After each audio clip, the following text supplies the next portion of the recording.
This review has been approved by Lord Carnage.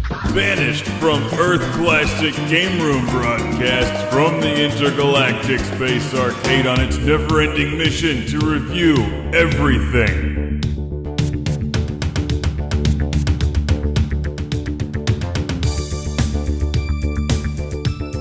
Welcome to Classic Game Room, where I bring you the review of what is commonly referred to as the Nes Dog-Bone Controller for your Nintendo Entertainment System. Is it better than the original? Let's find out!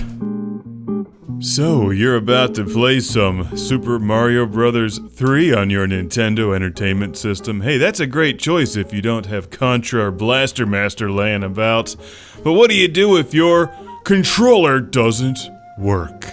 You could play Duck Hunt, which uses the zapper, or try this controller. It's the Nes Dog-Bone Controller. It's rounder, it has a neat name, and it came with the later model NES called the Top Loader. Actually, this one came with what's called the AV Famicom, but it's pretty much the same thing. It's the Dog-Bone controller that kind of looks like a dog bone, or the Super Nintendo controller. The difference is that it feels really cheap. And even though it's roughly the same size as the old-school NES gamepad seen here, it feels a lot smaller.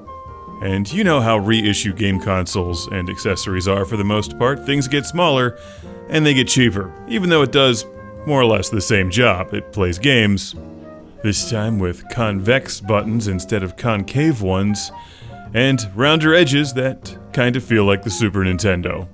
This one is model HVC-102, and while it looks nice, your hands will tell you right away this lacks the build quality of the old-fashioned NES controller and the standard Super Nintendo controller.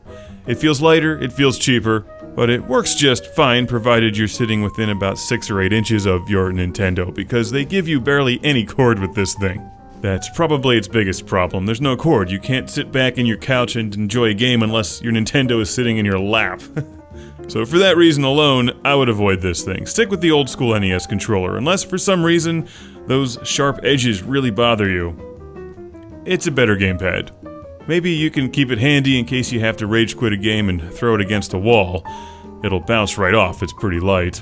Stick with the old one, or of course, the NES Advantage is always a great choice. And I have a huge Classic Game Room shout out and thank you to send once again to Mark and Suzanne from Fresh Meadows, New York. Thank you for the AV Famicom that came with the NES Dog-Bone, even though I just trashed this thing.